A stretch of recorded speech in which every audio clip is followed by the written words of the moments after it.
The Committee on Rules and Administration will come to order. Good morning. I'm glad to welcome our witnesses today.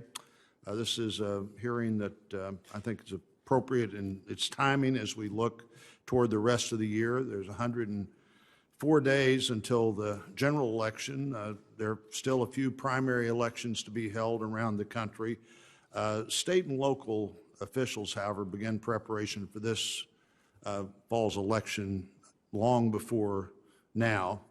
As the former Missouri Secretary of State, which would be the chief election official in our state, and as the Greene County Clerk and Election Authority, my first elected job, I've administered elections and know how much advanced planning and preparation is required.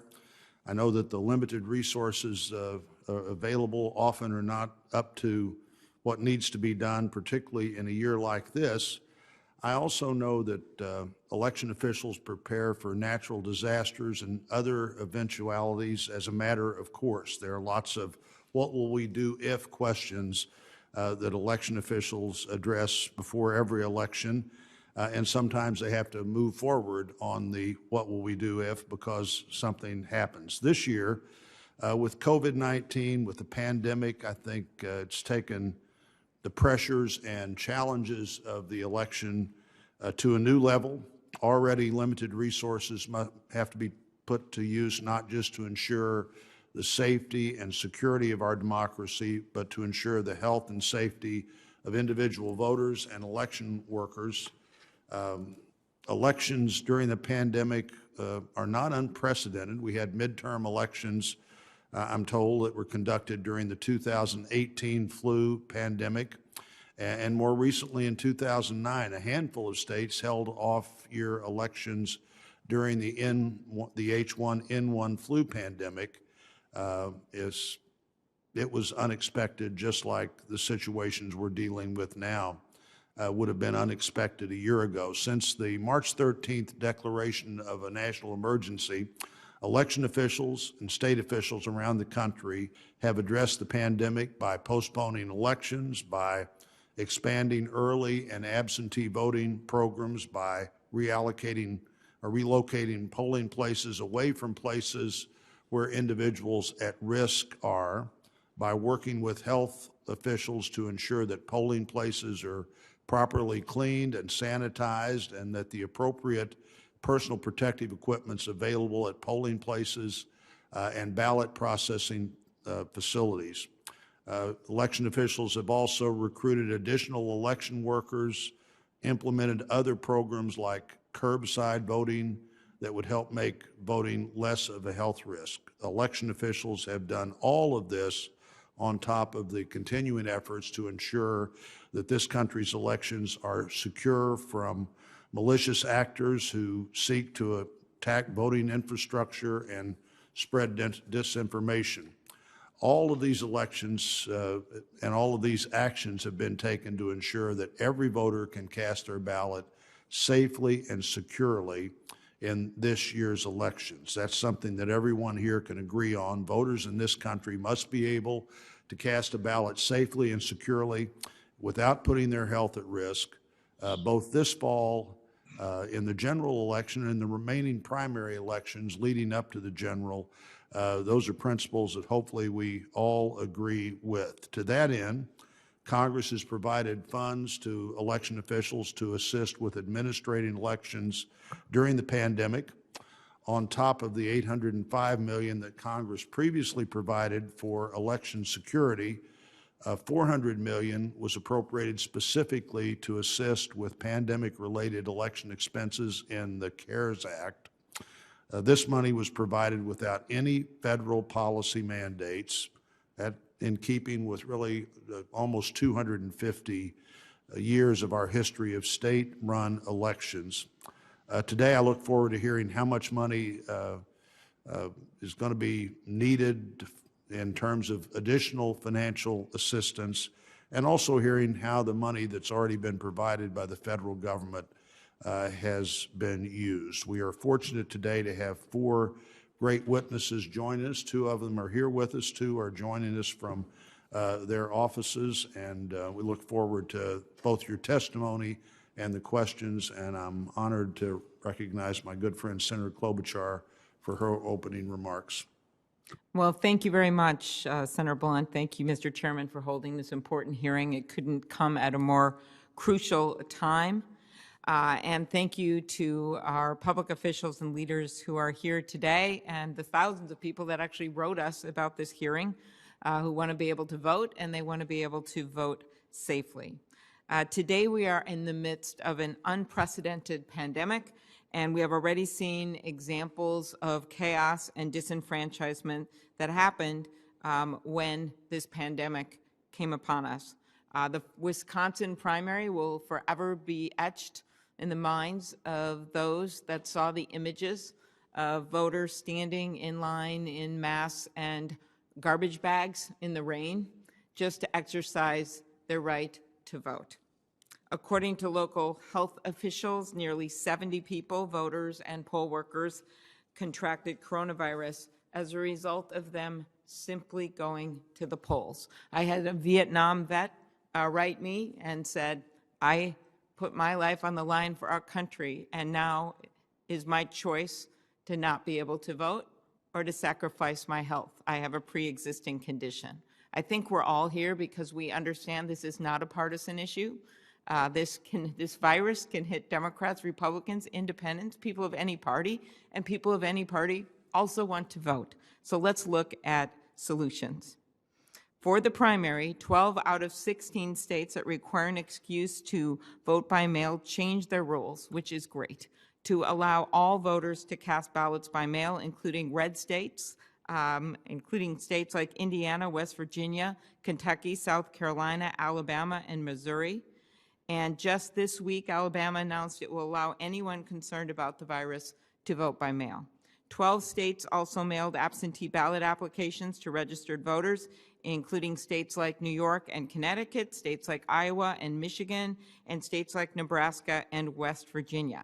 And states as diverse as New Jersey and Nevada mailed absentee ballots to all registered voters.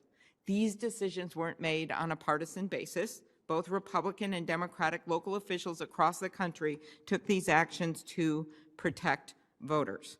Throughout the primary, we've seen voters turning to vote by mail in a big way. We know there's overwhelming support in actually voters in both parties in a number of swing states, at least where I've seen polls, for making sure that our Congress gives the resources necessary to the states so that people can exercise their right to vote.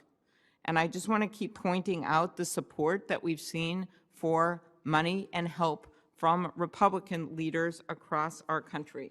Some examples. We've got Iowa's Republican Secretary of State Paul Pate has said, we're going to be aggressively promoting and encouraging folks.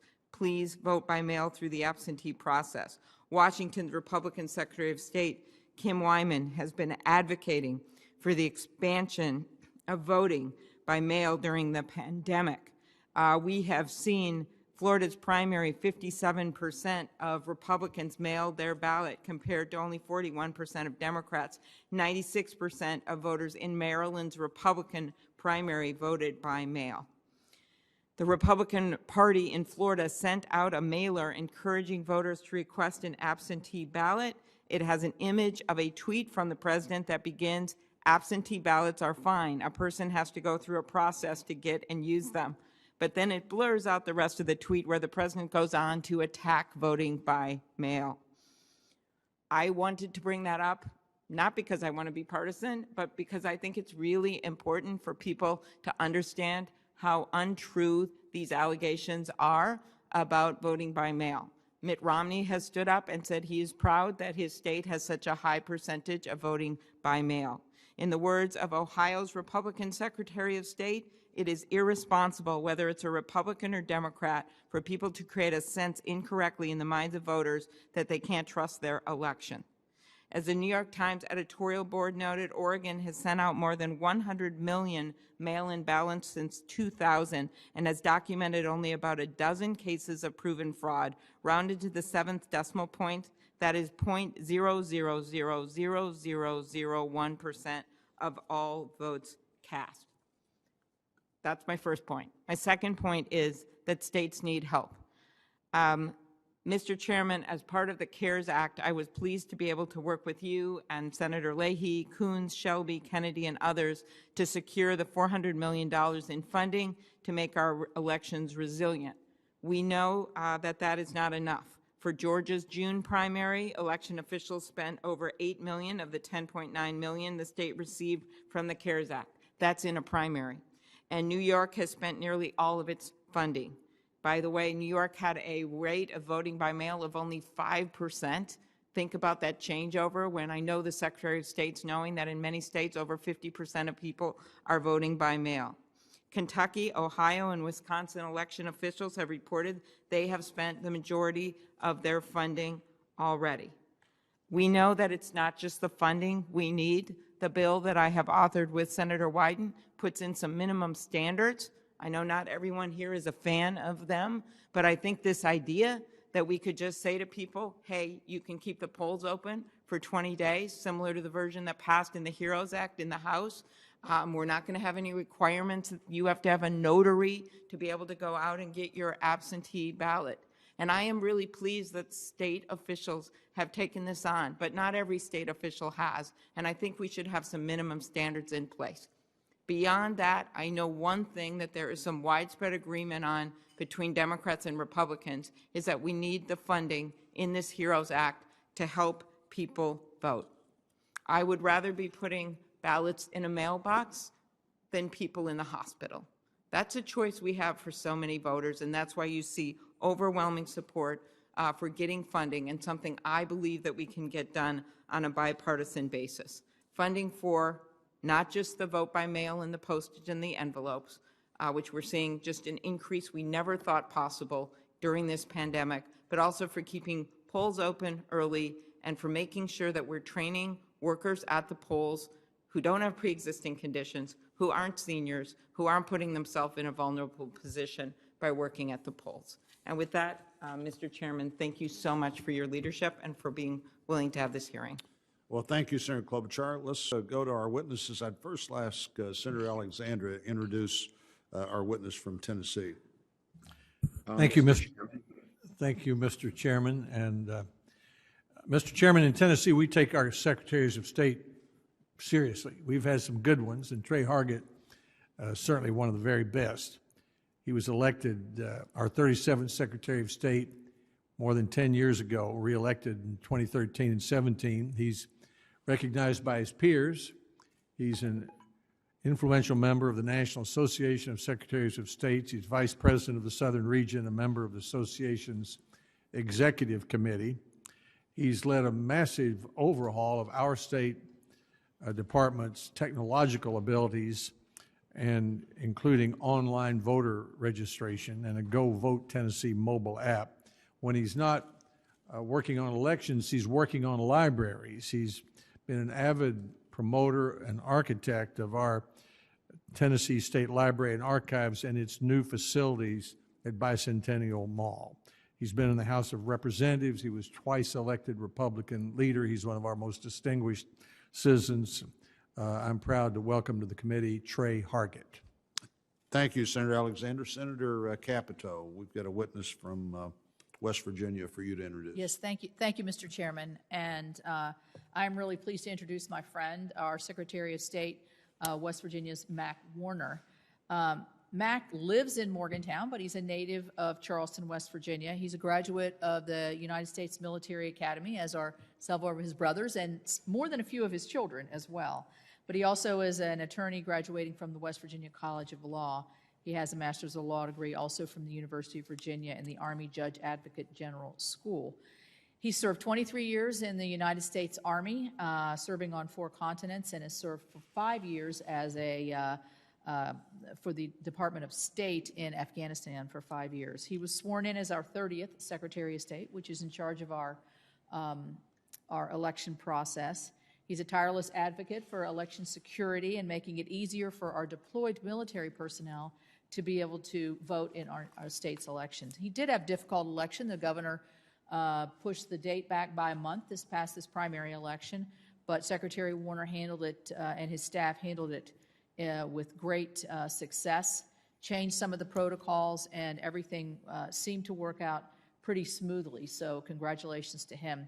He also has been innovative in the online space, online voting space, in that he has an innovative system, I'm sure he'll talk about it, to have deployed military personnel vote remotely from wherever they are deployed. So I'm very pleased that Secretary Warner is here with us to share his experiences. Thank you.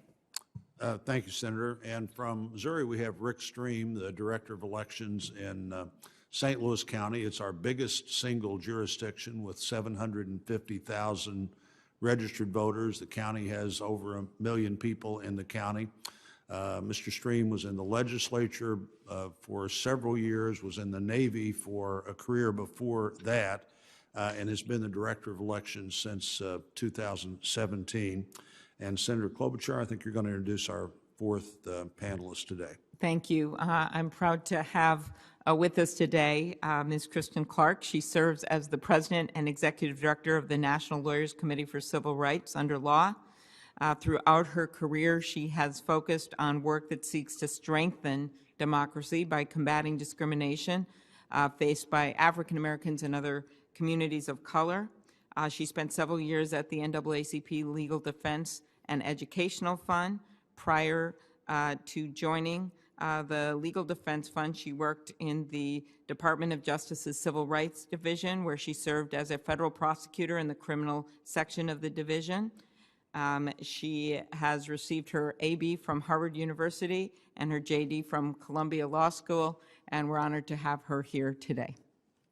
Thank you, Senator. I think most of the panel, the witnesses have submitted statements for the record, but we'd be glad to have you share however much of that statement you'd like to share. We'll go through these statements in the order that our witnesses were introduced. And so, Secretary Haggart, if... Wait a minute. Hey, Roy. Yes, yes. Schumer, I'm Oh, supposed to testify. would you like to, Chuck, would you like to make some opening remarks? Yes, I would. Thank The you. Democrat leaders, we're lucky to have him on the committee, and he's here today. And go ahead, and you've got a few minutes here if you want to use it. Thank you. And thank you, Chairman Blunt. You're always courteous, and I appreciate the opportunity to testify before the Rules Committee, and I appreciate the three witnesses waiting for my testimony. I want to thank Amy Klobuchar for the amazing job she does on the election, the rights of people to vote, particularly during these pandemic times. So last week, after 6 decades as one of the nation's most preeminent civil rights leaders, Congressman John Lewis passed away. His trials, his tribulations, and ultimately his triumphs are well known to us all. His actions as a young man helped change the trajectory of a nation and brought about the Voting Rights Act, perhaps the most important piece of civil rights legislation this Congress has ever passed. Unfortunately, many of the old enemies John faced down have not yet been vanquished. Racial disparities persist and gnaw at the fabric of our democracy. The law that John Lewis nearly died for has been gutted by the Supreme Court. And unfortunately, only one political party seems interested to restore it. We meet today, some in person and some virtually, on the subject of elections and the fundamental right of every American citizen to be able to vote, something John Lewis spent his whole life marching for. And as we mourn the loss, I'd ask my fellow Americans, including my colleagues on this committee of both parties, to take up his loss, take up his mission. In 103 days, our nation will seek to hold an election in the face of unprecedented challenges. We all know administering a national election is a complicated endeavor, even under the most favorable of conditions, and doing so while navigating COVID-19 is downright harrowing. States and localities need resources to make the adjustments necessary to ensure that every American who wishes to cast a ballot can do so safely. Independent experts estimate the federal government would need to provide $3.6 billion in additional funding in order to ensure that state and local officials have what they need to meet this challenge. The HEROES Act, which passed the House more than 2 months ago, provides that amount along with critical protections related to mail-in voting, in-person voting, voter registration, and other things. Unfortunately, as localities prepare for the 2020 election and urge more federal resources to hold safe elections, That legislation has languished in the Senate while President Trump and some congressional Republicans have spread misinformation about voting by mail. A lack of urgency from our Senate Republican leadership, and I know you're trying very hard, Chairman Blunt, to get something done here. But the leadership is not giving us what we need in providing these desperately needed resources. And that should appall most Americans. John Lewis's mission was to restore the right to vote. The best way to keep his legacy alive is not simply giving good speeches on the floor, as important and nice as they are, but is to make sure that right to vote, even during this COVID crisis, is preserved, protected, and not abused. The callous way, just last week, the majority leader dismissed the pernicious voter suppression that corrodes our democracy to this very day as nonsense that the Democrats are promoting. The calloused way in which these remarks completely dismiss the experience of Black and Latino voters who have to wait 45 to 46% longer on average than white persons to cast a ballot, often as a result of intentional polling closures, we've seen it in state after state, is jarring. I acknowledge there are legitimate policy disputes on how to best preserve the economy, protect public health, provide a quality education to the students in the midst of this crisis. But one thing that should not be in dispute, however, is whether Congress should provide the resources experts and officials from across the political spectrum warn are so desperately needed to protect the November election. We need to prepare for an unprecedented flood of mail-in ballots by ensuring the Postal Service has sufficient funding and makes no detrimental changes to their operation that could have negative impact on elections this fall. We're talking about the very wellspring of our wonderful democracy, free and fair elections. It shouldn't be an issue about right and left because it's an issue of right and wrong. Members from both sides of the aisle have released heartfelt statements in recent days honoring the life of John Lewis. Over the next few weeks, every member of this body will have an opportunity to make it abundantly clear where they actually stand on the most critical component of John Lewis's legacy, his unwavering belief in the fundamental right of every American citizen to cast a ballot free from undue burden. Speeches are fine, but John Lewis would prefer action. Action means supporting the legislation in the Heroes Bill. As we debate the next round of COVID relief, Democrats will insist on providing states the resources to carry out our elections fairly, safely, and efficiently. And I hope our Republican friends will join us. It's nice to make grand statements about the unparalleled life of John Lewis, paying lip service to his legacy without taking meaningful action would be the height of hypocrisy. I thank you for the time, Mr. Chairman, Madam Ranking Member, and yield the floor. Thank you, Senator. Secretary Hargett.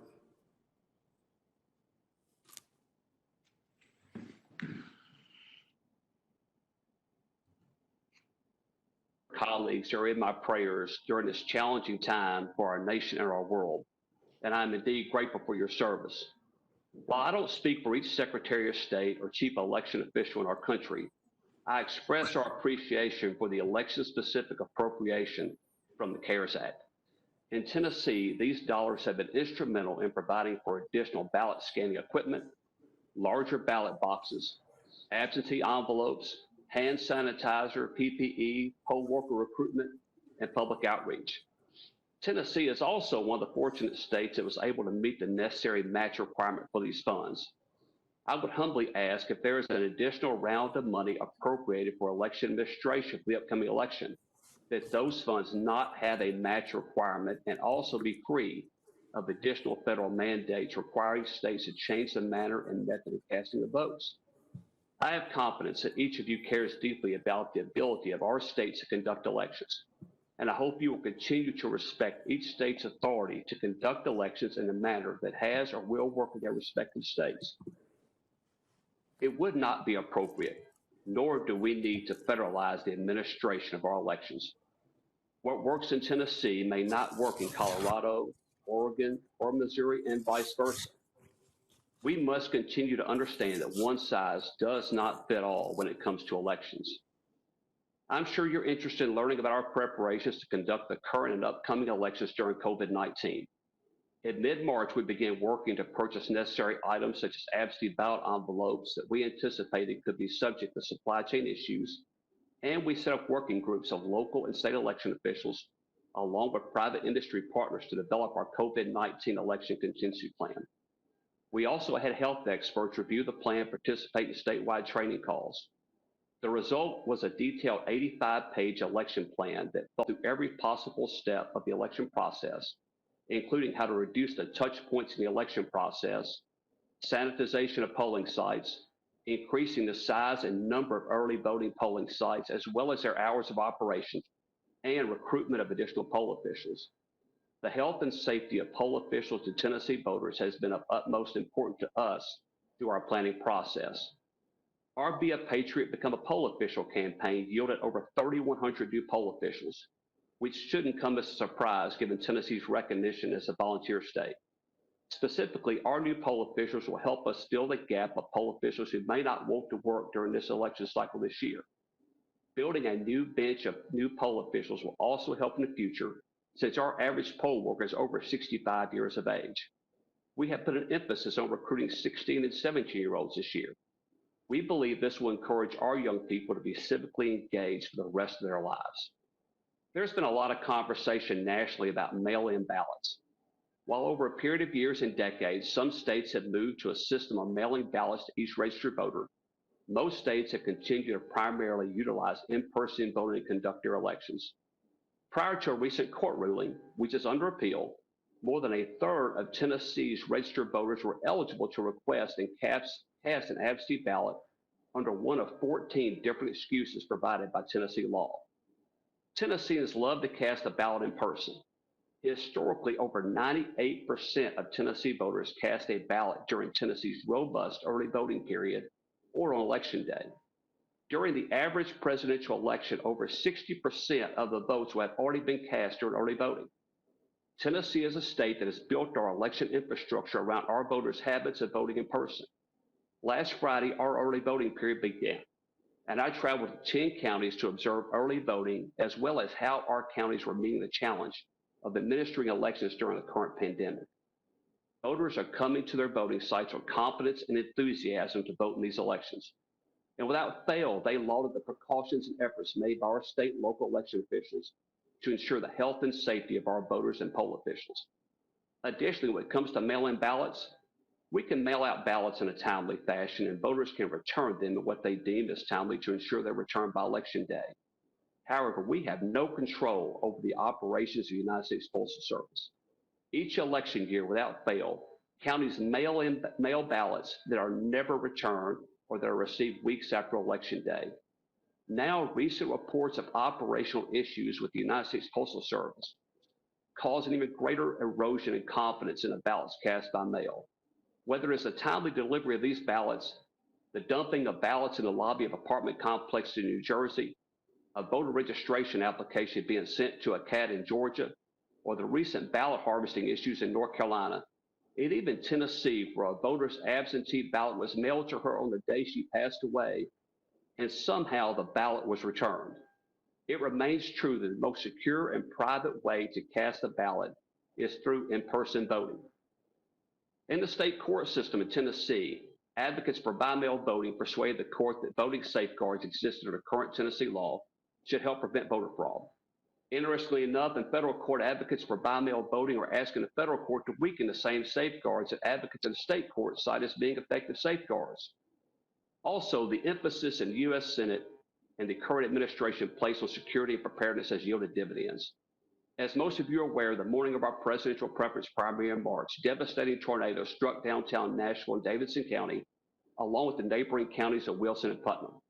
As part of our ongoing preparedness efforts, we have participated in tabletop exercises from the Harvard Belfer Center as well as the United States Department of Homeland Security.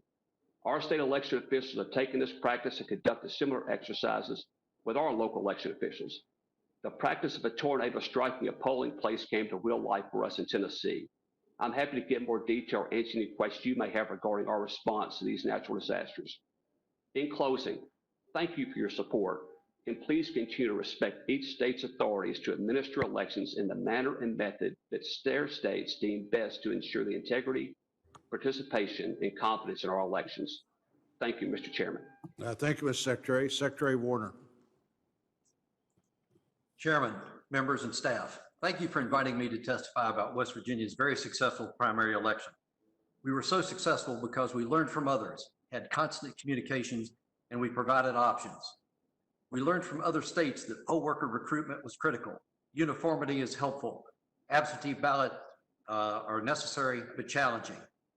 We had constant communication nationally with the Department of Homeland Security, DOJ, Congress, and the National Association of Secretaries of State. At the state level, with our fellow secretaries, our governor, West Virginia Attorney General, the Fusion Center, and National Guard. At county level, with clerks who stressed flexibility, and with Harvard's Belfer Center that helped prepare officials for most any disruption. And West Virginia provided options. We offer more ways to vote than any other state. We offer the gold standard of in-person voting at a local precinct with trained poll workers. During early voting and on election day, we provide absentee voting using the mail, and we lead the nation with e-voting. In 2018, we enabled military and overseas voters to vote electronically. West Virginians in 30 countries used mobile devices to vote in the general election. One voter in West Africa cited a 3-day drive to the U.S. Embassy for mail. She noted that mail was neither practical nor guaranteed. She was the envy of her peers, and she loved her e-voting experience. This year, our legislature unanimously extended e-voting to people with certain disabilities. 175 voters from 19 countries and 20 voters with disabilities cast e-votes in our primary. In West Virginia, it is easier to vote and harder to cheat than ever before, but providing options does raise challenges. Let me address those challenges. COVID-19 is the elephant in the room for the upcoming election. Due to the virus, our governor issued a stay-at-home order that overlapped our primary. Accordingly, everyone had a medical reason to vote absentee. For uniformity, we sent applications to every registered voter, and half of the ballots cast were absentee. The stay-at-home order is now lifted, and county clerks have asked that we return to voters initiating requests to vote absentee, consistent with state law. We must now educate voters to election changes as they occur with this unpredictable virus. Another challenge is poll worker recruitment. At the state level, we recruited nearly 400 volunteers during the primary, and we have started a fresh campaign for the general. America needs to unite around the duty to work the polls in November. As to funding, we appreciate the federal HAVA and CARES support. West Virginia used all of its 2018 HAVA funds, and we will allocate 2.4 of our $4 million 2020 HAVA funds next week. We used 1.6 million of our CARES money in our primary, leaving 2.1 million for the general. The CARES allocation was about right for our state, and every dollar went directly to local election officials. While virus funding is not an immediate concern, a number of counties do face equipment upgrade issues. Now to lessons learned. People like having voting options as they do not know how the virus will play out. Even during the pandemic, half of the people voted in person. As to e-voting, nearly every overseas voter would have been disenfranchised due to postal disruptions. They loved being able to vote electronically. Today, I renew my call to congressional leadership, as well as the Department of Defense, to provide e-voting to all deployed military and overseas voters. Using the mail is one pandemic option, but mail is problematic. Issues include lack of postmarks, lost items, delayed delivery, and increased opportunities for fraud, such as forgeries, intimidation, and ballot harvesting. A significant absentee ballot issue is overvoting.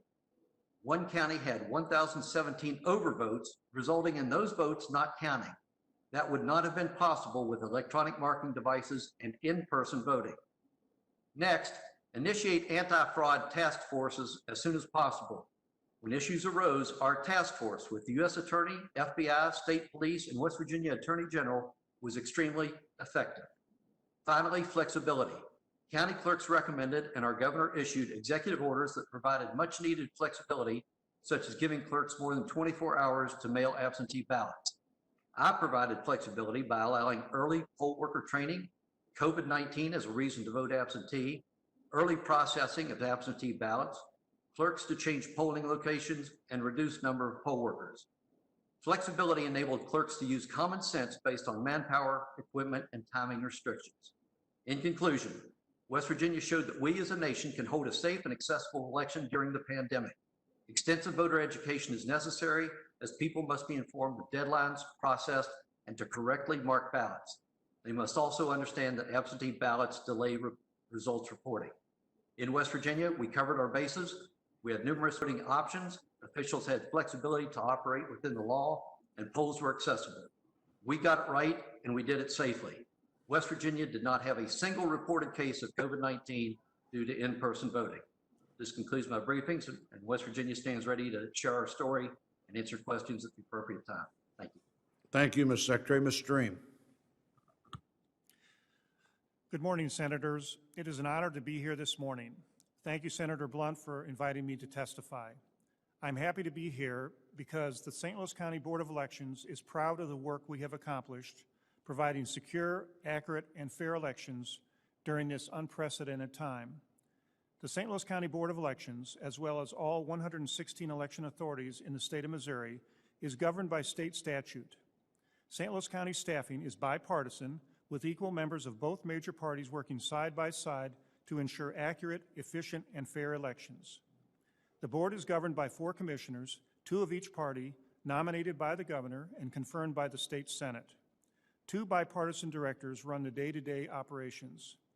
St. Louis County has 1 million residents and 750,000 registered voters. It is by far the largest election authority in the state of Missouri. The St. Louis County Board of Elections has taken the following measures during the COVID-19 pandemic to ensure the safety of voters and poll workers while providing an opportunity for all voters to cast their ballots. The Election Board has remained open to meet our statutory responsibilities to voters and candidates. Using St. Louis County Health Department guidelines, the office established protocols to continue working while keeping our employees safe and the election process moving forward. Employee temperatures are taken immediately in the morning. Employees socially distance with barriers in place where necessary. Employees wear masks continuously and gloves when handling paper. All office surfaces are wiped down twice a day, and employees have wipes for their work areas. These safety measures are also taken with any public interaction. In a normal countywide election, St. Louis County employs approximately 3,200 poll workers to fully staff the polls. These workers are trained so they are current on the latest procedures and laws. Because of the pandemic, the board established new procedures for in-person training and developed online training courses which allowed many of our workers to take the class without leaving their home. We have recently moved exclusively to online training. At the polling places, all poll workers wear masks and gloves and are instructed to wipe down surfaces with alcohol disinfectant. Hand sanitizer is placed at each polling place for the voters to use, and social distancing strips are placed on the floors.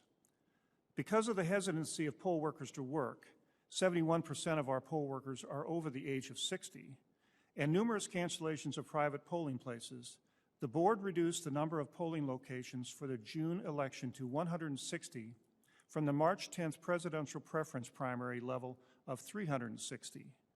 We were able to adequately staff at the reduced level and avoid long lines that plagued other election authorities around the country. Our plan is to increase the number of polling places to 200 for the August statewide primary and then a larger number for the November presidential election. Nearly all polling places are in public buildings within a 7-minute drive from the nearest polling place or public transportation stop. Last year, after a rigorous request for proposal process managed by our staff, our Board of Commissioners purchased new voting equipment. We determined that the ballot on demand system is the most secure method available. That decision has had an immediate effect on our ability to protect voters during the pandemic. There are no pre-printed ballots. The paper ballot is generated at the polling place based on the voter's name and address. Except for a brief initialing by 2 gloved poll workers, the only person touching the ballot is the voter. The system was purchased for $3 million less than the touchscreen predecessor purchased 13 years earlier. This year, Governor Mike Parsons signed a new voting law into effect for the remainder of 2020. It provides a specific absentee voting option related to COVID-19 and adds a mail-in ballot option. Our commissioners have sent a letter to voters explaining their voting options. To date,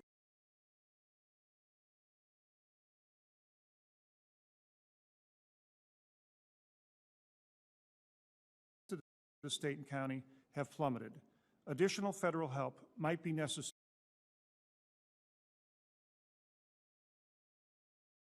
to meet these demands. The St. Louis County Board of Elections continues to look for ways to be fiscally responsible and nimble while trying to improve our service to our voters and protect the election process during this unprecedented time. Thank you, Ms. Stream. Ms. Clark. Ms. Clark. Chairman Blunt, Ranking Member Klobuchar, and members of the Senate Committee on Rules and Administration, my name is Kristen Clark, and I serve as the President and Executive Director of the Lawyers Committee for Civil Rights under Law. Thank you for the opportunity to testify today on the actions we can take to ensure that states hold safe and fair elections during the pandemic this season. The Lawyers Committee has been at the forefront of the battle for equal rights since it was created in 1963 at the request of President Kennedy to enlist the private bar's leadership and resources in combating racial discrimination. To accomplish our mission, the Lawyers Committee has been a leader in many of our nation's most seminal voting rights battles, and we also lead election protection, the nation's largest and longest-running nonpartisan voter protection program anchored by the 866 Our Vote hotline. Through our work, we've had a front-line view of the ways in which the pandemic has impacted our elections nationally. The evidence and problems experienced by voters during the primary season makes clear that many states simply are not ready.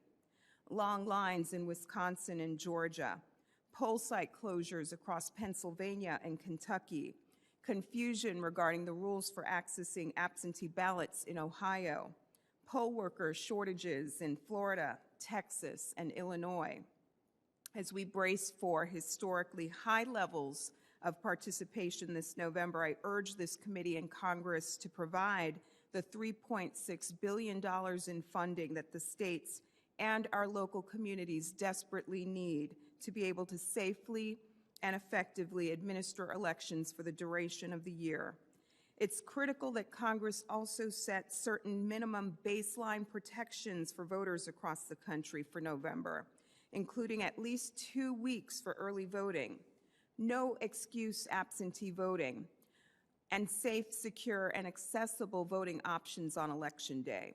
Nothing less than the fate of our democracy and the lives of your constituents is at stake.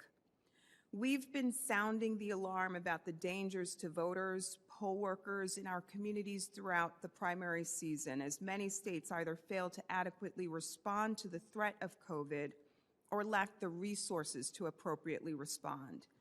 Months into the pandemic, many states and counties are still unprepared to safely handle the volume of people opting to vote in person, and several states fail to provide requested mail-in ballots in a timely manner, leading to mass rejection rates.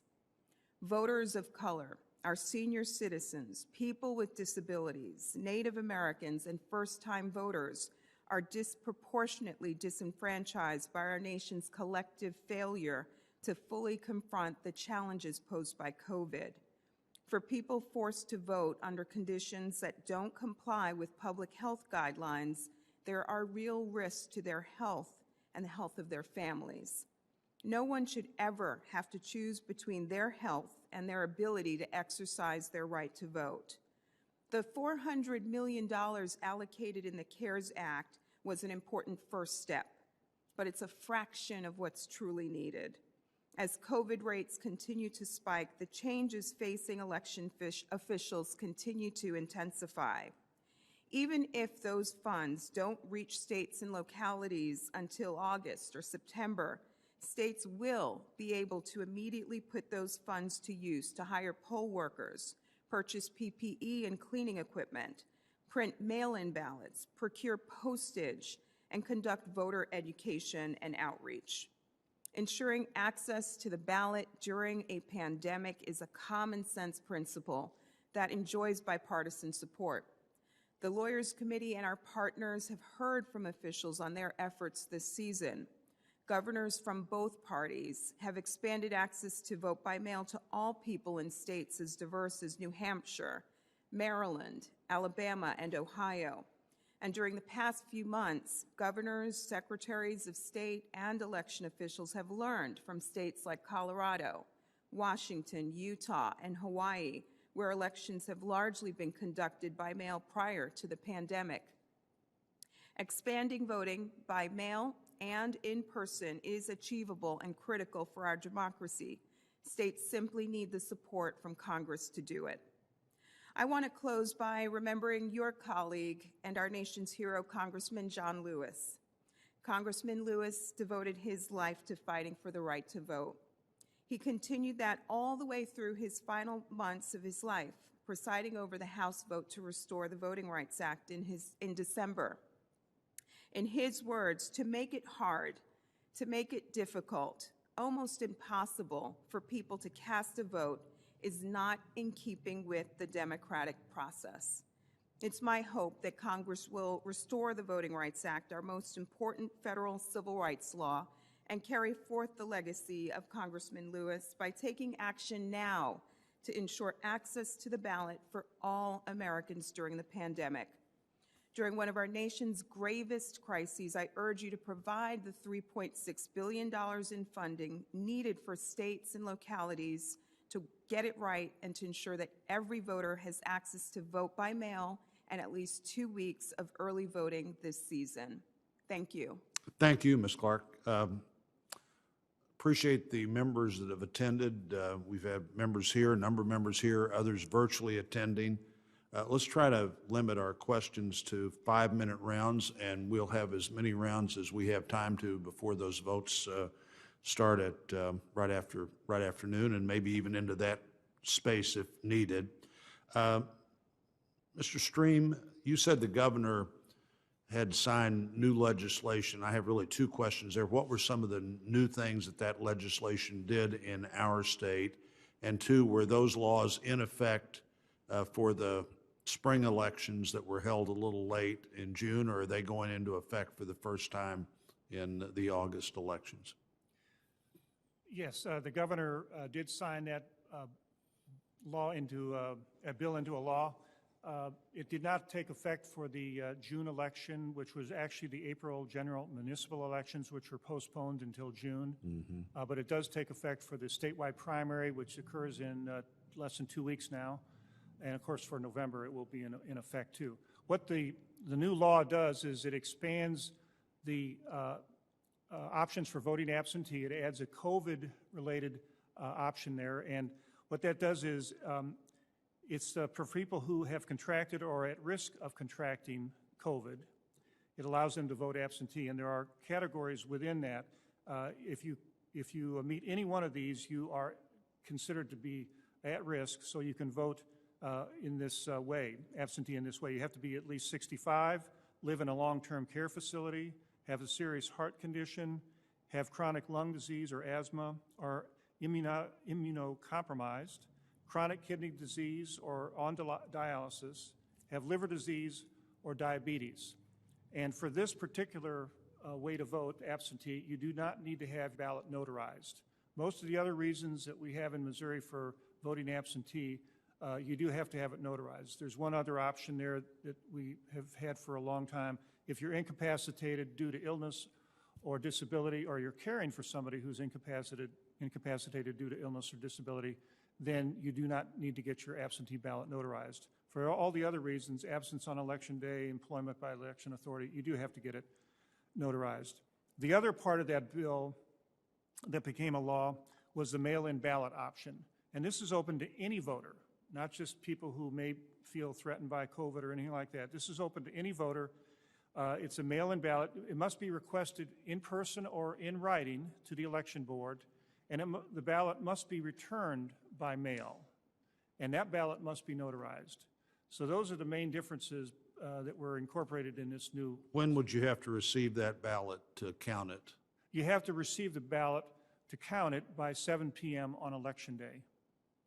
No postmark issue after the election, No, or that's has the- to be there by 7 p.m. on Election Day? Again, the legislature decided to do it that way. That's the way all of our absentee balloting has been in the past. It has to be received into our office by 7 p.m. on election night.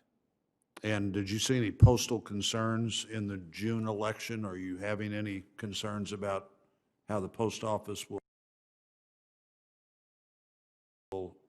participate and function in this new demand for ballots in August and November? Well, to be honest with you, Senator, we have had problems with the post office since I've been in this office for 3.5 years. The delivery times are less than optimal for sure. We have even proposed having one of our employees work in the post office in our local community of St. Anne to try to speed up the process, but to no avail. So we are concerned about that. We have a tremendous number of absentee ballots that were processed for the June election. About 45% of our total vote was absentee for the June election. Normally it's 10%. And for August, it's going to be even higher than that. We have in office right now over 86,000 absentee applications. The ballots are being mailed out to the voters, and it's going to be a monumental effort to get those processed. We'll get it done, but the post office is a very difficult situation for us right now. How are you going to count those ballots that come in those big numbers Election Day? I know in New York, I think the primary was the 23rd of June, and we still don't have all the results. Are you doing anything to prepare for the volume that you wouldn't have dealt with before, and what are you doing? Well, we've had to hire a lot of bipartisan temporary teams to help us process the applications. We'll have the same type of bipartisan teams to process the ballots when they come back in. What we do is we have a state law allows us to prepare the ballots 5 days in advance. So any ballots that we have in that have been checked to make sure that the signatures match, those ballots are then prepared starting 5 days in advance. What that means is they're open, the ballots are laid out, and then we're able to count them quickly on Election Day, and results are usually for absentee ballot like we did in June. We had the absentee ballot returns out by 7:30 p.m. Thank you, Mr. Dream. Senator Klobuchar. Thank you very much, and thank you for your testimony, and thank you very much, Ms. Clark, for you mentioning Congressman Lewis and his work that we must respect, not just in words, but in action. Ms. Clark, I thought just to get down to the nitty-gritty of what we're facing right now in the HEROES Act as we consider some version of it in the Senate, you talked about how there's still time to purchase equipment in terms of personal protective equipment for people who are working at the polls. Postage, that's not something you have to necessarily get a year ahead of time. We all know that. Envelopes, some very practical things that we can do in two ways. One is I have a letter here from the Secretaries of States, the national group, asking for some changes to that original $400 million, and I appreciated Senator Blunt's openness to looking at that in this package, as well as other Republicans. And the second is additional funding. As you said, this is just a fraction of what we need when we look at the enormous needs of changing the voting patterns, which even if you wanted to not change them, I think Americans are very well versed in the dangers of this disease. That's why we're seeing them voting by mail in record numbers. So could you talk about how actually even at this date we can help local officials by getting additional funding?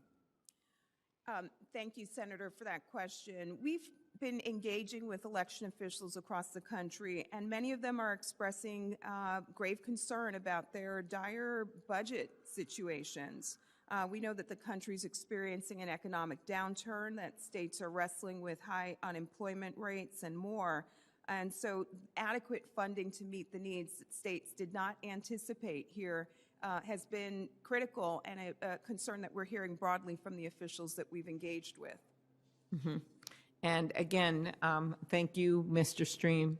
This notion that there is still time to buy protective equipment and help with tabulators, scanners, all these things we're going to need as we see this shift because of the work that you've done in your jurisdiction. Could you talk about how that would be helpful?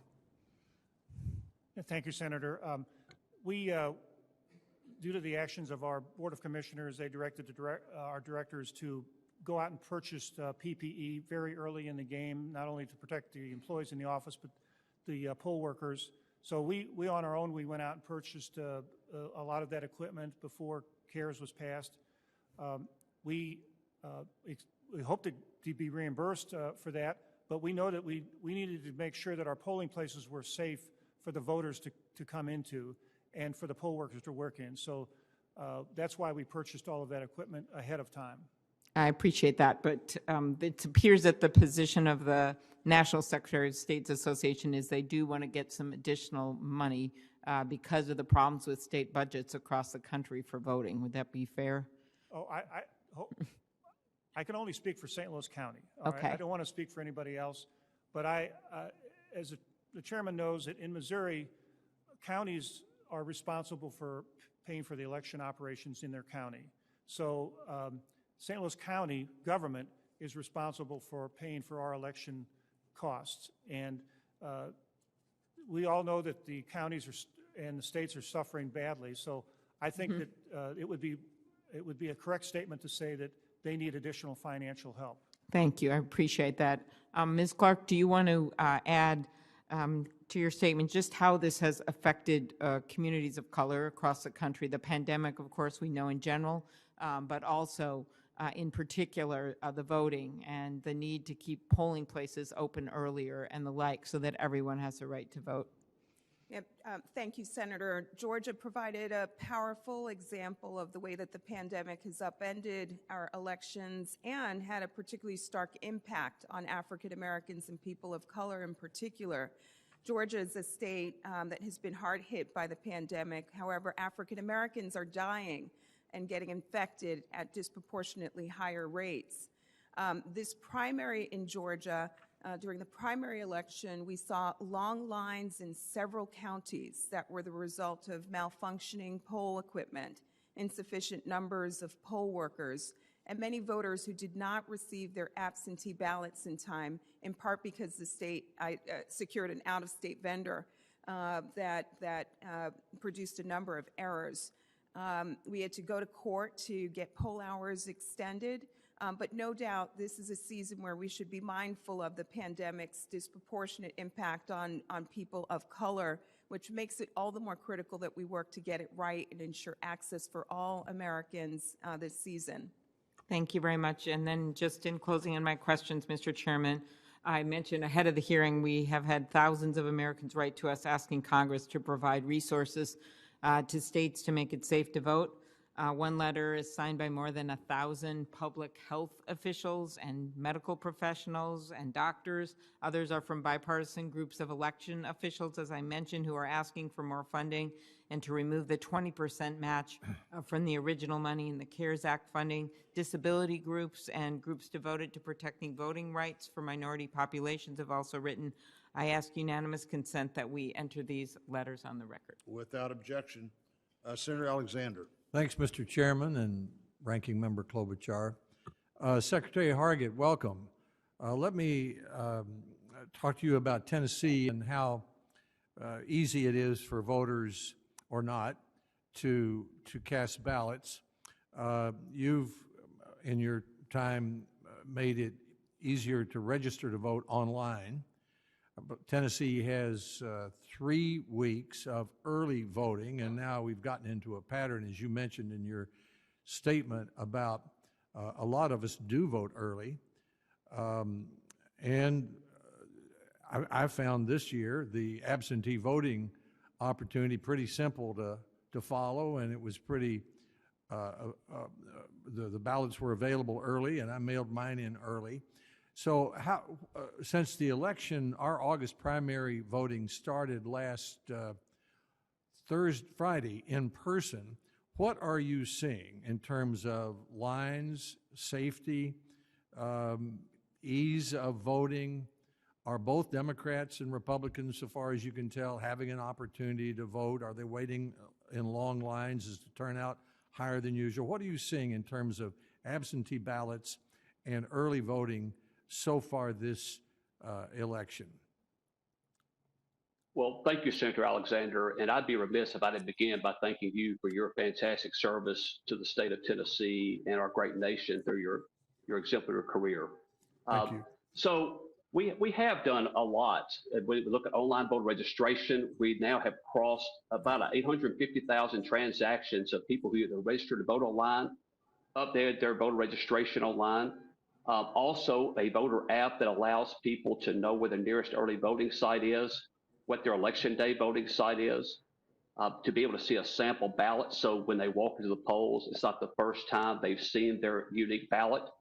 But I did mention earlier that I went to 10 counties during Friday and Saturday, scheduled to hit several more Thursday and Friday and Saturday this week to see a couple of things. Number one, what the response was of voters.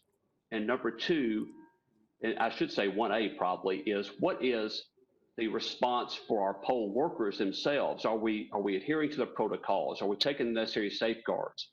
And I am so impressed with our coordinator of elections, Mark Goins, and our 95 county election commissioners around the state who have taken this opportunity to show that they can stand and deliver in this difficult environment and utilizing the necessary PPE and think about all the touch points of an elective when you go to vote, even down to making sure the same person doesn't utilize the same pen twice, that you're regularly sanitizing all the possible touch areas. And so I think about that from a poll worker and a voter standpoint. And I specifically made a great effort in all 10 counties I went to ask voters, what was your experience?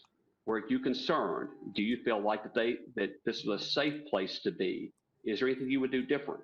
And without fail, every person said, I felt very safe coming to vote. I wanted to make sure I came and voted early. I wanted to vote in person. This way, when I touch that button or I fill out that bubble on the sheet, I know that my vote is going to be counted. And so you ask about lines. We saw, as you will, any election, regardless of what part of town you go to or what part of the state you go to, on the first day of early voting, when those polls first open, you're going to see a little line there. But we also encourage people to try and spread that out, number one, through social distancing, but also recognizing that not everybody has to show up at the very same time. If you can pick a slower time of day at 2 or 3 in the afternoon, feel free to do that. We encourage that. We think early now voting. I've got about 1 minute left in my time. Let me ask you, Senator. what about turnout? Is it higher this year? And what's your estimate of the number of the percentage of Tennesseans who will vote in the August primary either early or by absentee ballot? We anticipate you're going to see about 60% of the people who will vote absentee or early. At this time, it appears that turnout is up, but what we don't know is that a substitution effect of maybe some people who are going ahead and voting early because we've advertised it more heavily this time around, or taking advantage of absentee voting. Can you tell whether the early voters are Democrats or Republican voters? It appears to be pretty balanced out. There's that, honestly, Senator, I look to see how Tennesseans are doing. I really don't look at the numbers and try and figure out whether Republicans or Democrats are voting. I just want to do right by all Tennesseans. Well, I have 9 seconds. Do you see any real obstacles to someone having an opportunity to vote? No, sir, I don't. I think we've got ample early voting. We're doing everything we can to make sure that we have a safe and secure way for them to cast their vote. Thank you, Mr. Chairman. Thank you, Senator. Senator Udall. Can you hear me? Yes. Great, thank you. Thank you, Ms. Clark and Secretaries Warner and Hargett and Mr. Stream for joining us today. And really appreciate Chairman Blunt and Senator Klobuchar for holding this hearing. And I cannot stress how much is at stake in the fast approaching general election this November and the urgent need for an additional $3.6 billion for emergency election funding. To prepare for today's hearing, I reached out to the New Mexico Secretary of State, Maggie Toulouse Oliver, who is the current president-elect of the National Association of Secretaries of State. During New Mexico's recent June primary election, there was a record turnout, and over 65% of votes cast in that election were absentee, substantially more than the usual 10 to 20%. This turnout from my home state demonstrates that we can protect the right to vote and public health at the same time. While this is good news, I was troubled to find out that the full amount that New Mexico received from the CARES Act for this year's primary and general elections, $4 million, had to be spent solely on the primary. And New Mexico is currently anticipating a $6 million shortfall for necessary expenditures for the upcoming general election. Voters should not be forced to choose between their constitutional right to vote and their health and safety. As a senator from a state with a Native population of 10% and as lead Democrat on the Senate Committee on Indian Affairs, I am particularly concerned with Native Americans' safe access to the ballot box. Due to the pandemic, states are instituting new measures that purportedly ensure that voters may exercise the franchise safely. But if you're a Native American voter in Indian country, odds are the barriers to casting your vote in 2020 are not much better than they were generations ago. Enhanced voting procedures notwithstanding. Prior to COVID-19, tribal communities faced unique obstacles to exercising their right to vote, including polling site closures, stricter voter ID laws, and increased use of absentee ballots, leaving Native American voters systemically disenfranchised. While I strongly support making voting by mail easier to keep communities safe from COVID-19, Indian country faces unique barriers to vote by mail that must be addressed. Native voters in Indian country often don't have the physical mailing addresses and instead use post office boxes to receive their mail. This can require driving long distances to U.S. post offices with limited operating hours. On top of that, this last primary election season, we saw some states drastically reducing the number of polling sites in Indian country without consulting with tribes, making it all the harder to vote. Basic voting infrastructure is critical to ensuring that Native American voters can exercise their constitutional right to vote within their own communities. So it is disturbing, yet hardly surprising, that vote by mail and other election decisions are being made that undermine Native communities' access to the ballot. My bill, the Native American Voting Rights Act, provides significant solutions to ensure that the Native vote is not lost. Now, Ms. Clark, your organization has conducted calls that highlight the national and tribal voting issues. What specific action should Congress take to make sure that tribal communities have equal and ready access to the polls? Thank you, Senator. What we have found in our experience is that Native American voters have unique issues when it comes to voting by absentee ballot. For example, when Utah went 100% vote by mail, they neglected to think about the unique needs faced by Navajo-speaking voters in that state. We filed a lawsuit against the state. Navajo-speaking voters need in-person language assistance in order to cast a meaningful and effective ballot. So today, Utah accounts for that. There are unique supports in place for Navajo-speaking voters in San Juan County, Utah. So I do think it's important to be mindful of the unique language needs that certain voters of color face as we think about how to ensure full access for all communities this season. Ms. Clark, there is no one-size-fits-all solution to address the many challenges states are facing as we near Election Day. So why is it important to ensure that states have the resources to develop both robust in-person voting protocols and the infrastructure needed to vote by mail?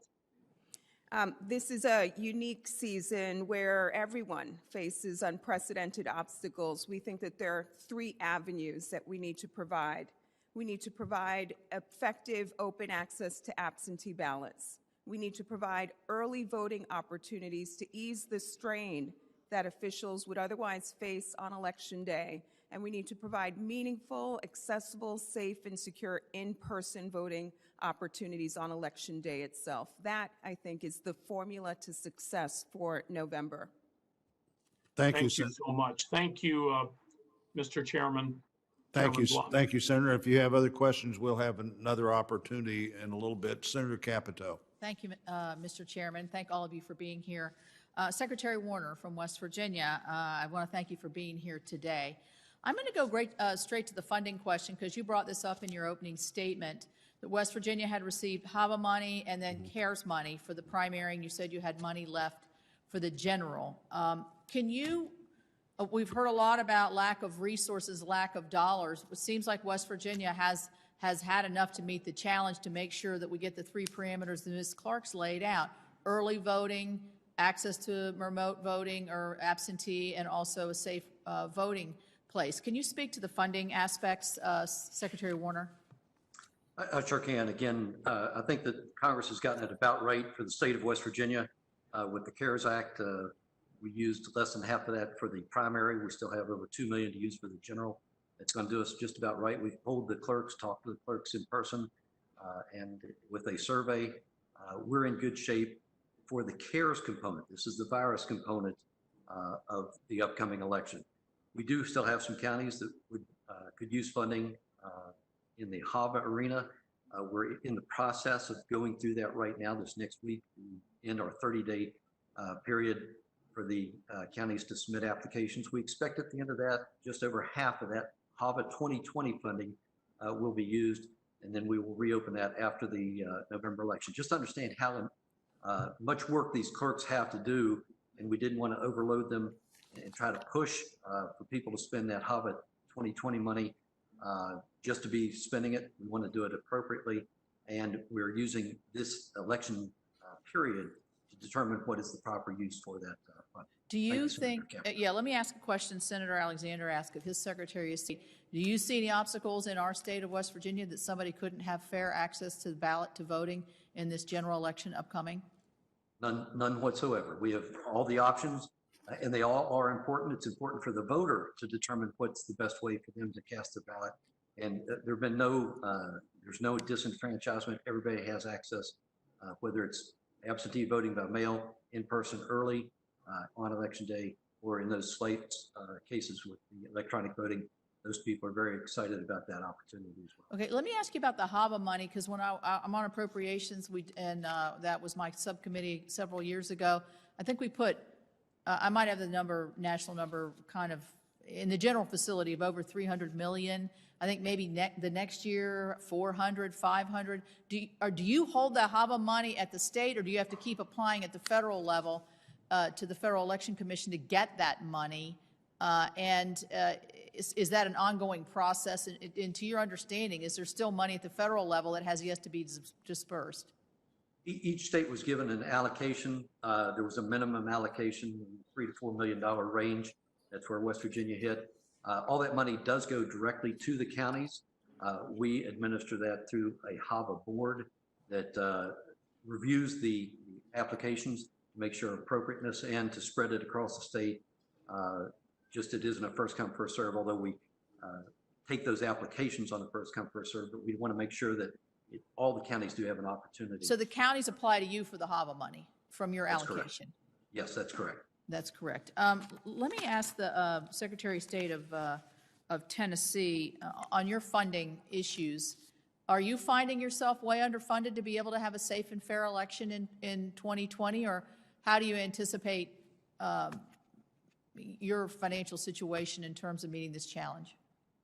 Well, Senator, without additional mandates from the federal government or through the courts, we feel good about where we are financially. However, if a court decision were to require us to do absentee, no excuse, or universal vote by mail, that would be a game changer for us. So those are things that we're having to think about. But We feel like, frankly, the United States government, the U.S. Senate, U.S. House of Representatives, the money you've given us in the past for Help America Vote Act, the security funds you've given us, and now through this CARES Act, we feel pretty well situated in Tennessee.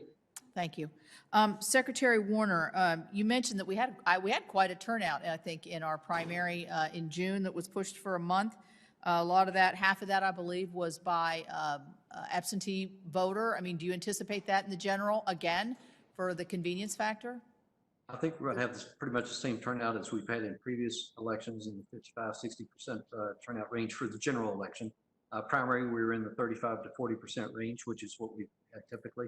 And what you find is it's like a balloon. When you squeeze in one area, it expands in another. So we allowed absentee voting, an expansive use of that. So we had lower turnout on the early voting and on election day. But all in all, the voters determine what they are most comfortable with depending on the virus and find the best option for them. But everybody has that chance to vote. Thank you. Thank you. Thank you, Senator Capito. Senator King. Thank you, Mr. Chair. As the red light went on, I remember a story from my days in law school. Someone asked Chief Justice Warren when you should stop when the red light came on, and his answer was in the middle of the word if. So I'm cognizant of the lights here. I've spent the last 8 years, almost 8 years, on the Intelligence Committee, and the last 4 years intensively studying the Russian interference in the election of 2016. I can assure you that the Russians are going to try and are trying to interfere in the election of 2020. It's probable that the Chinese will. It's likely that the Iranians will, and possible that the North Koreans will. And the problem with this challenge that we face is, and it goes to all of you who are working in the administration of our elections, they don't have to change votes. All they have to do is sow doubt. Doubt is the dagger in the heart of democracy. If people doubt the election results, if people doubt the fairness of elections, and that's a very high standard to meet. And I think we just have to be thinking about that as we approach all of these issues. And for example, online voting. I'm sympathetic to the needs of those who are overseas and to the disabled, but I think we need to be exceedingly careful about online voting. I just spent a year with the National Cyber Commission on cyber threats to the elections and other parts of our society. And there is no safe online voting system. There is none. I have not seen any evidence of a safe online voting system. I've seen lots of evidence to the contrary. So to the extent that those are used to enable people who otherwise couldn't vote to do so, we need to be exceedingly careful about how they relate to the rest of the voting system, whether somebody can use an online voting system for the disabled, for example, to get into the rest of the voting system, get into the voter database. So I think those are matters of exceedingly important concern. Risk of registration online. It seems to me, Mr. Chair, and as you always remind us, you were, in fact, a Secretary of State. We need to think about what's our responsibility, what are our powers. And ultimately, these elections are going to be up to the states and the mechanics. So what do we have to do? We need to provide some insight and advice, which I've just volunteered about online voting and the risk of malicious activity in connection with our elections. Secondly, though, we do have to supply the resources, or we don't have to, but we should. And if we don't, particularly in the light of the COVID emergency, we're failing our responsibility and failing our voters. Ms. Clark, you talked about long lines. Often those long lines are in neighborhoods of color. And where you place your voting places are important. These kinds of decisions are absolutely critical. But it's my belief, and I don't know what the right number is, but it's my belief that there is a need for additional support for simply PPE, for election personnel, for other techniques for keeping the clerk's office open for more early voting. All of those things are really critical. A third place where it seems to me, Mr. Chairman, we really have a responsibility, based upon all the testimony that we've had today, is the post office. There was $10 billion in the CARES Act as a loan to the post office. To my knowledge, it has not happened. And yet the post office is facing imminent insolvency. September is a date that I've seen. Given that there are now 9 states that predominantly vote by mail, and many others who will see a great deal of additional voting by mail, we have to provide them with the infrastructure that votes by mail can be counted. And if the post office can't process those, and Secretary of State, one of our secretaries of state said, you know, it's got to be in by the election day. Well, what if they physically can't meet that? Those people are disenfranchised. So, Mr. Chairman, I feel that that's something that we really have to attend to, and we can't just skirt around the issue of the support for the post office because the president doesn't like their package rates. This is a matter of fundamental access to the ballot box for the people of America, and if the post office can't get the ballots to the clerks, then they're being disenfranchised. So, I've gone over my time. I didn't manage to get in a question, but I think these are some points that we really have to consider. Thank you, Mr. Chairman. I really appreciate your doing this hearing. Thank you, Senator King, and there'll be another chance to ask questions if you've got more of your time. I would say that the post office, with all of this significant increase in ballots coming in, there are all kinds of problems that are arising. I think I read an article yesterday where one state had put postage on the return envelope, and apparently the post office often doesn't cancel prepaid postage. So those envelopes had no postmark, but the law required a postmark before a ballot could be counted. I think I suspect there'll be a lot of litigation in any election that's close this year on many of these issues. When a ballot came in, should have been counted if it was postmarked, but it wasn't there by election day. Rick Stream is going to have a lot of those things to try to deal with. But remember, Mr. Chairman, doubt is our enemy. Well, I like, doubt in the election. You're exactly right. People having confidence that what the results on election day that were arrived at was what voters actually tried to do on election day. Critically important. It's the fabric of the democracy, and we have to be thinking about that all the time. Senator Cortez Masto.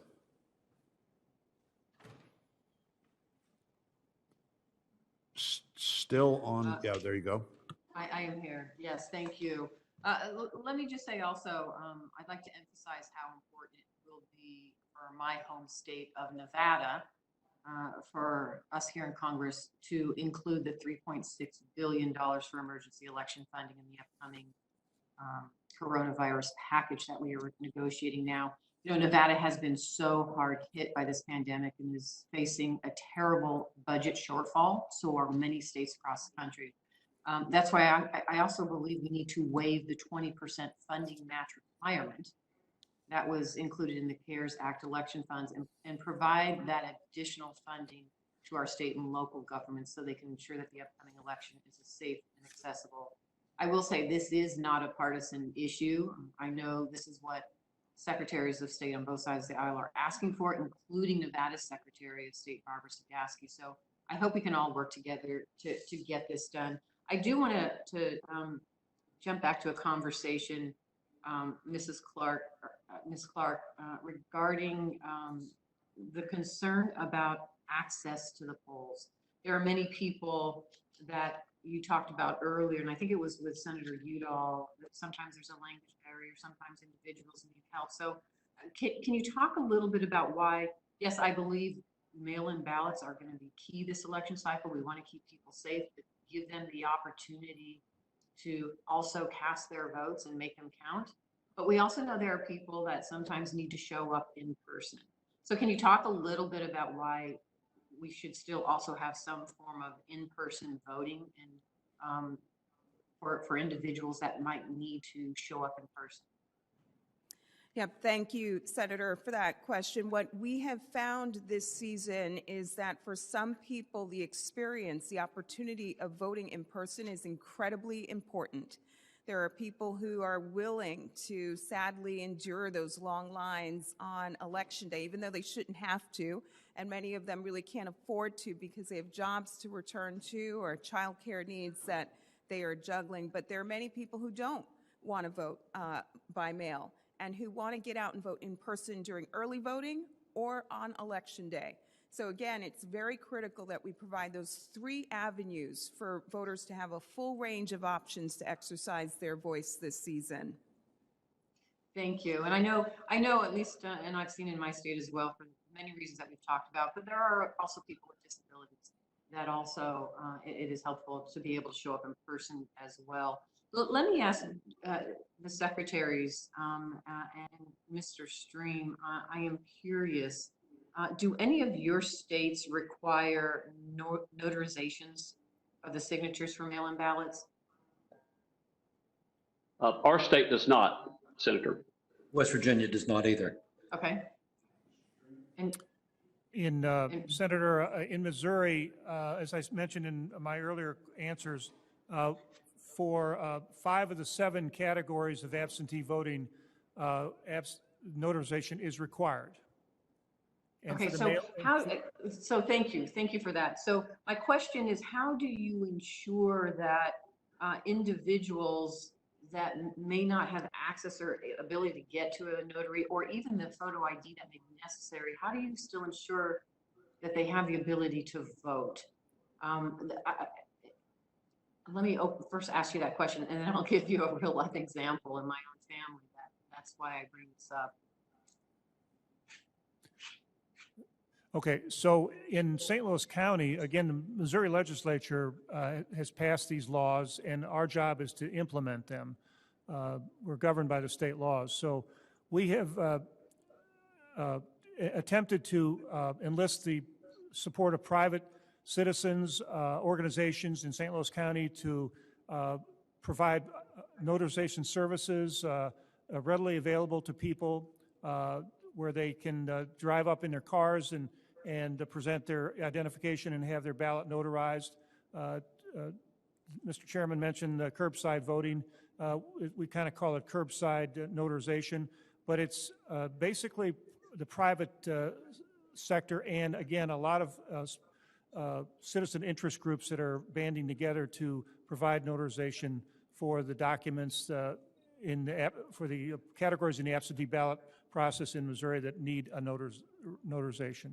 Well, and I think that's important if that type of law is going to be passed, that we still give people the access to vote. Let me just, my grandmother, Mexican-American, felt so strongly about going to church every Sunday and voting. And when she was no longer able to drive, which meant she didn't have a driver's license and it had expired, she walked to church and she walked to the local school to vote. And so unless there is the ability for individuals to still have access to a notary or somebody, I don't even know how, if you don't have ID, a notary is going to help. But if we don't make it available for individuals to be able to exercise their vote, she would be somebody that would not be able to vote. And that is a concern that I have. And I know that's something that you are trying to address as well. Let me just say thank you all for this conversation. I cannot stress enough how important it is for us to support you with the funding that's necessary into our states now, and to really, I strongly believe we have to waive the match for the secretaries of state so that we can get the money into the communities now more than ever to address and give everybody the ability to vote this election cycle. So thank you. Thank you, Senator. Secretary Hargett, I think it was established, Senator Capito established the fact that in West Virginia, the Secretary of State becomes the place to go to have ask for HAVA assistance. Is it the same in Tennessee? It is. All those HAVA funds flow through the state office down to the counties. And in HAVA, going back, I think, to 2000, we had a series of different kinds of requirements. I think the first HAVA money after 2000 had no match. Then there was a 5% match on some money that came later, and then a 20% match, and then a 5% match again. Senator Klobuchar and I have talked about this a lot. I actually think there's some merit in the decision-making process to having some match, but I don't think it has to be a very big match to meet my sense that you've had to think about some money that you had to explain to the state legislature and others that you thought was worth putting on the table to get that 95% of the money that came from the federal government. We're going to talk through that, but consistent match, I'm sure, I think we ought to go back and look at the money that you currently have available to you and maybe make that money more consistent in terms and time it has to be spent, and give you more access to the money you've already got, in addition to trying to determine the right amount of new money. You said, you mentioned, Secretary Hargett, the match is a challenge. Is any kind of match a challenge, or is it the 20% match that was the challenge? Well, Senator, so for us, we had money in reserves that we used that as our 20% match. So I did not have to go to the legislature. But I do speak on behalf of a lot of my colleagues on both sides of the aisle where their states were hardest hit and they didn't have reserve funds to go to and draw down the match to be able to draw the 80% through the CARES Act. So I'm really speaking on behalf of them. I do believe there's something to be said for having some skin in the game, but also recognize we are in a very challenging time and different states have been hit differently. And I know y'all got difficult decisions to make. I want to make sure that whatever we do, we don't place strings associated with any funds that come from you going forward. Thank you, Secretary. Secretary Warner, do you have a view on the match or how your colleagues deal with that issue? I've heard the same concerns that Secretary Hargett has heard from colleagues. Again, here in West Virginia, we've been able to meet the matches just fine. However, I do agree that without the matches, it'd be easier to get this money down to where it's needed and let them make those allocations. Actually, West Virginia has actually increased the match requirement on the counties for that skin in the game simply to make the funds go further. But I don't want to leave the impression that that should be imposed by Congress or on all the states. Each of us is able to speak for our own state, and we're doing just fine in West. So, Secretary Warner, you're telling me in your application process, the match you require of local government, you require local governments to have a match to qualify for the funds that's even higher than the federal match?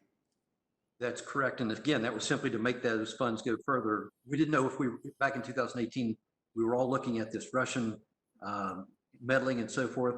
And we wanted to make these funds go as far as possible with cybersecurity, equipment upgrades, and so forth. So that's why we increased the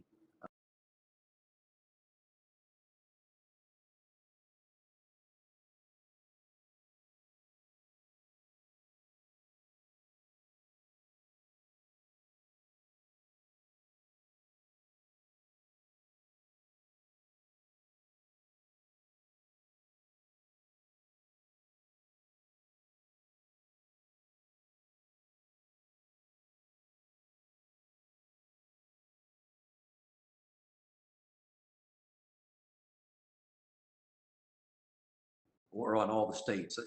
Each of us is able to speak for our own state, and we're doing just fine in West. So, Secretary Warner, you're telling me in your application process, the match you require of local government, you require local governments to have a match to qualify for the funds that's even higher than the federal match? That's correct. And again, that was simply to make those funds go further. We didn't know if back in 2018, we were all looking at this Russian meddling and so forth.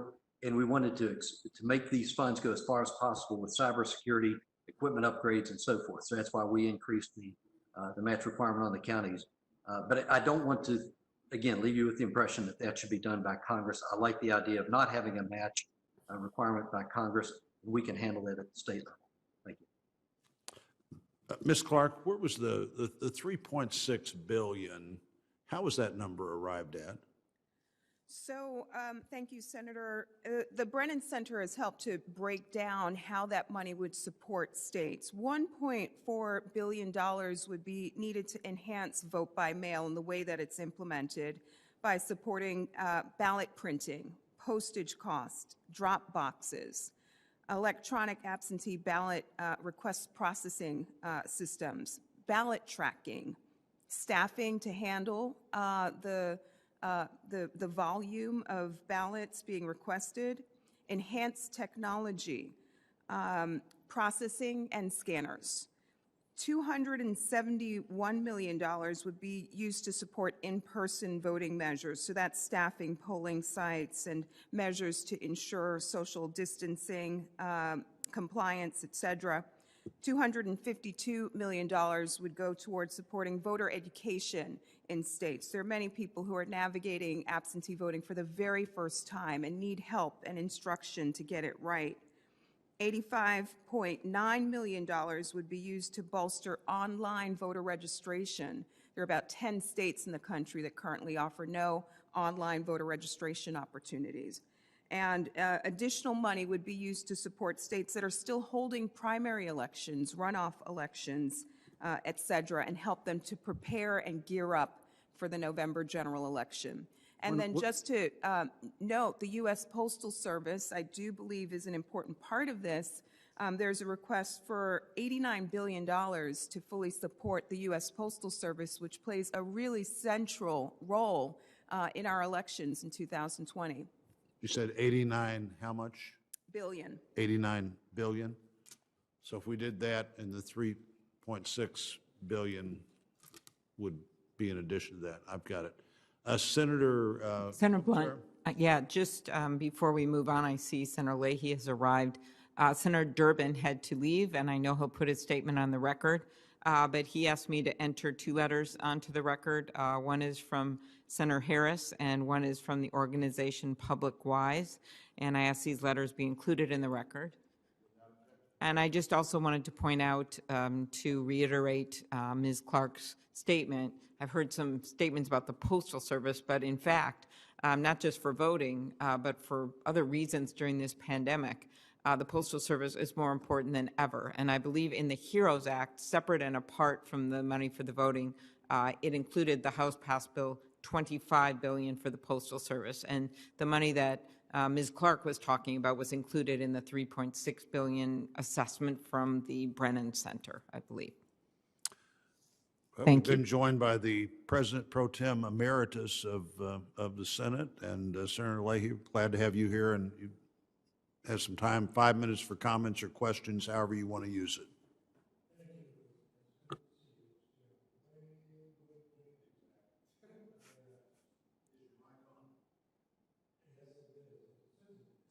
No, now it is.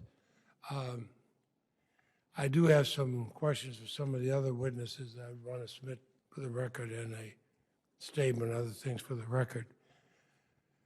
But I am glad to be here. I just came from the floor. John Lewis, whom I consider a dear friend and true hero, was instrumental in securing the passage of the Voting Rights Act, and I reintroduced it to have it named after him. The Supreme Court undid much of that work with its still inexplicable 2013 Shelby County decision. That decision, almost the day after it came down, voter suppression started across the country. Been going on even as recently as last month. I think it's exactly why we have to move swiftly to enact the John Lewis Voting Rights Advancement Act, which I reintroduced. Ms. Clark, can I ask you a question? This may seem like a leading one, but can you explain why enacting the Voting Rights Advancement Act, which the House already passed, and which we have not yet even brought up for a vote, is essential to restoring the Voting Rights Act and preserving John Lewis's legacy? Thank you so much, Senator. One of the proudest moments of my career was being above the Senate floor in 2006 when 98 senators came forward and voted to reauthorize Section 5 of the Voting Rights Act, with Congressman John Lewis and the late Senator Kennedy standing in the center of the Senate floor. Unanimous bipartisan support for our nation's most important federal civil rights law. And since the 2013 Shelby County decision, we've literally seen the floodgates of voter suppression open up across our country.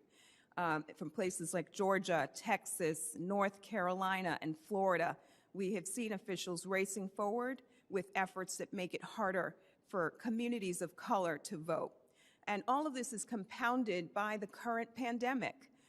We've seen officials in some states exploit the pandemic to make it harder for people to vote and are not going as far as West Virginia and other states to really open up access for voters. My hope is that our Senate will use this moment on the tragic passing of Congressman John Lewis to honor his legacy and move forward with all deliberate speed to restore Section 5 of the Voting Rights Act. It is a critical, central, and powerful tool in our democracy that is needed to block ongoing voting discrimination. You know, he spoke so eloquently about it in Vermont last year, to an overflowing crowd, and in a state which prides itself on everybody being able to vote. But it was the most rapt attention I've heard of anybody speaking in our state. And as vice chairman of the Appropriations Committee, and with the help of other appropriations members, I worked to secure $400 million in the CARES Act to help states administer elections during the pandemic. But that doesn't address all the needs states have for what is an unprecedented election, one where there's going to be a lot more mail-in votes and so on. What are the potential consequences if Congress doesn't appropriate additional funds to help states and localities administer elections during this pandemic? Senator, this primary season, we've seen And also, what are going to be the consequences if we don't waive the 20% match requirement for states? Yeah. Senator, we've seen long lines, we've seen malfunctioning polling equipment, we've seen scenes that we should not tolerate in a 21st century democracy from places from Milwaukee, Chicago, Atlanta. The primary election season is really a test run. It's a dry run for the November general election. This November, we're likely to see historic levels of turnout and participation. And so if we don't provide the support, if we don't provide the $3.6 billion that states need to institute proper reforms, I fear that we're bracing for a disaster. States need to use the 100-plus days in front of them to start putting in place reforms to ensure access to absentee balloting, expanded access to early voting, and meaningful access on Election Day itself. That support is critical and needed now. I have other questions that I want, including what about the claims that mail-in voting is going to result in mass voter fraud, even though we've never seen that.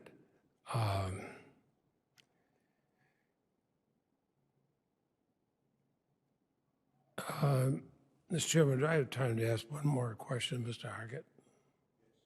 Thank you. A Tennessee court recently ordered the state to provide mail-in ballots for any Tennessean who requests one. You've appealed the order. If you win in court, your state may be just one of the very few to require in-person voting in November. Issue still unresolved. Your primary is, I think, first full week in August. What steps are you taking to ensure that confusion over the court decision doesn't deter eligible voters from requesting mail-in ballots, as the law is today? Have you used any available federal funding to inform Tennessee voters about the availability of absentee ballots? Yes. No, I know he's going to be coming on the screen. Thank you. Thank you, Senator. So you're right. That decision is currently under appeal, and our election, our primary early voting is going on right now. So something that's important to notice, even prior to that decision, we were advertising absentee balloting for the approximately 1.4 million Tennesseans who were already eligible to cast an absentee ballot. So we were doing that. This has been one of the most widely covered stories in the state. We continue to have speaking engagements virtually as well as in person to try and make people aware of what they have the opportunity to do and not to do. If I can go back, and I don't want to take any more of your time than necessary, Senator, the real struggle is when people give half information, and we see that a lot on people, even well-meaning people on social media, and don't give the full story. And we love to give the opportunity and give the full information to people, and we will be using those dollars to make sure that Tennesseans understand the opportunity to vote, what absentee ballot deadlines are, what those requirements are to be able to cast an absentee ballot in Tennessee. We think outreach is going to be critical every election, even more so this time around. Senator, I hope that answers your question. It's good to see you again. I will submit other questions on the record, but doing everything you can to make people who may be vulnerable to COVID appear in person. Thank you, Doesn't Senator. make it sound like you want people to show up and vote. Thank you, Mr. Thank you, Senator. Senator Klobuchar and then Senator King.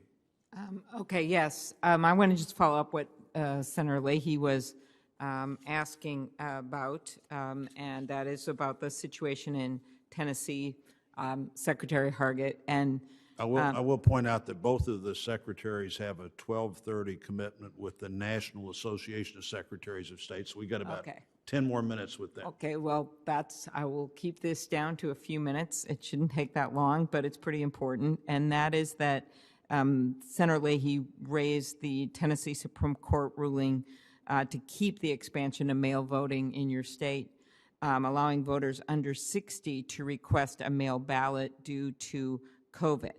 And I think that was the position. Your position was not to allow them to request them. And the primary argument, and this is what I thought was interesting of the state, was that doing that would be a problem because of a lack of funds required to carry out the necessary shifts in election infrastructure. As we know, and as Ms. Clark was just pointing out and going through with Senator Blunt the details of the funding of the $3.6 billion, that would be of great help and would have solved the problem that was the primary argument for the state of Tennessee for not moving to requesting a mail ballot due to COVID-19 for voters under 60. So would the funds, additional funds, we'll leave the amount blank right now, but would additional funds help the state of Tennessee send mail ballots to the voters that were at issue in the court case? So, Senator, first, I need to make clear that's not a Supreme Court decision. That is a Chancery Court decision in Davidson County, which the Supreme Court has agreed to take up that case. And what's important to know that this doesn't get reported very much, and is that the legislature on multiple occasions in March and again in June considered expanding absentee voting in Tennessee. And in both chambers, that was rejected. And as Tennessee's chief election official, I am enforcing the laws and executing the laws of Tennessee. I don't get to, the green books of how is the Tennessee Code annotated in Tennessee, they are printed in black ink. And I don't get to take a piece of chalk and do that. Thank you for pointing that out, and the court as well. So, but voters are still required to have an excuse to vote absentee. One of the few states on that front. In the state court, not the Supreme Court, but the state court has ruled that fear of contracting COVID-19 is a valid excuse during this pandemic. Is the state still arguing that it isn't in court? We're not arguing that it's not in court. We know it's in court. No. Are you still arguing that it's not a valid excuse in court? Is the state still making that argument? Yes, we're appealing that to the state Supreme Court. And it's important to note that Tennessee, you mentioned excuses. We have 14 excuses. And the most common are that you're going to be out of town during early voting or election day, that you are over 60 years of age, or that you are sick, ill, or hospitalized.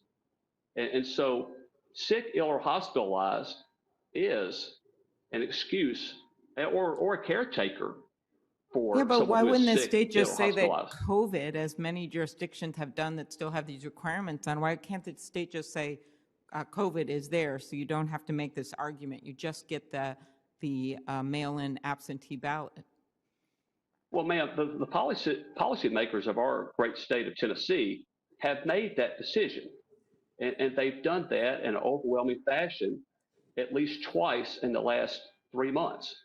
And so we are Got it. upholding the laws of the state of Tennessee. I thought it was just important to point this out because Ms. Clark was making the argument that while we are happy with a lot of the work that's been going on in the states from Democratic and Republican officials for waiving things, there are still a lot of problems out there. And one more I would add is that Tennessee does not permit voters to return their absentee ballot by means other than by mail. And we've had a lot of discussion about the Postal Service today.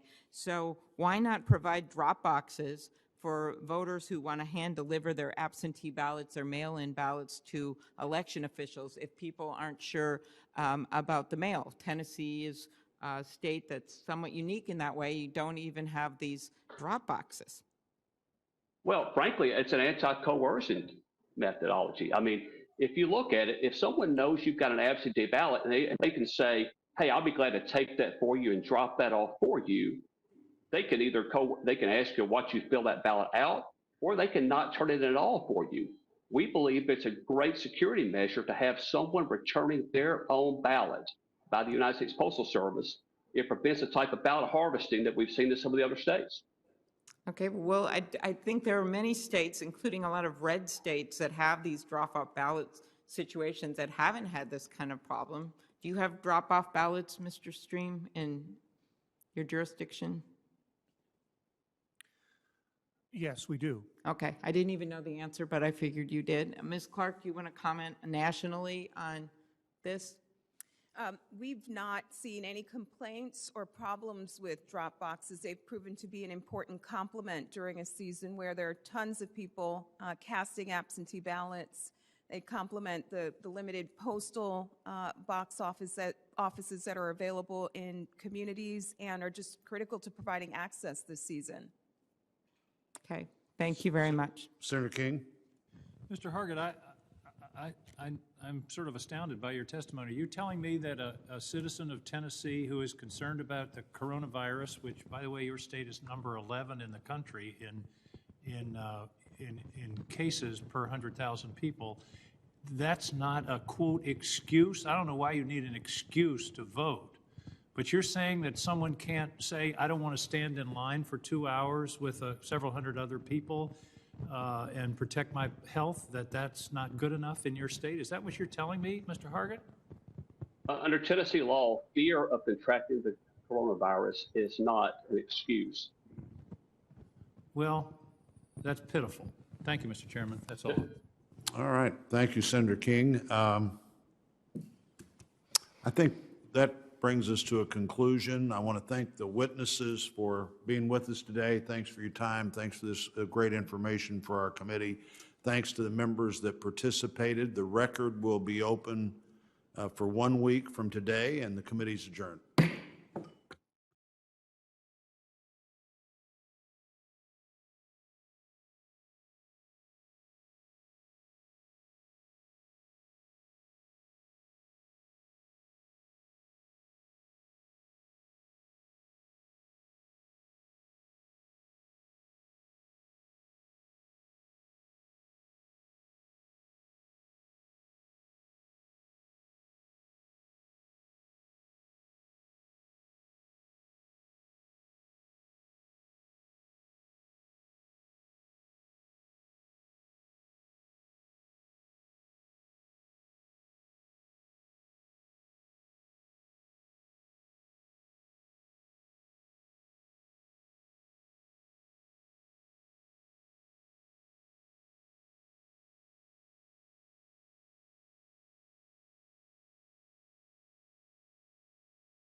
Senator Kennedy standing in the center of the keep the expansion of mail voting in your state, allowing voters under 60 to request a mail ballot due to COVID.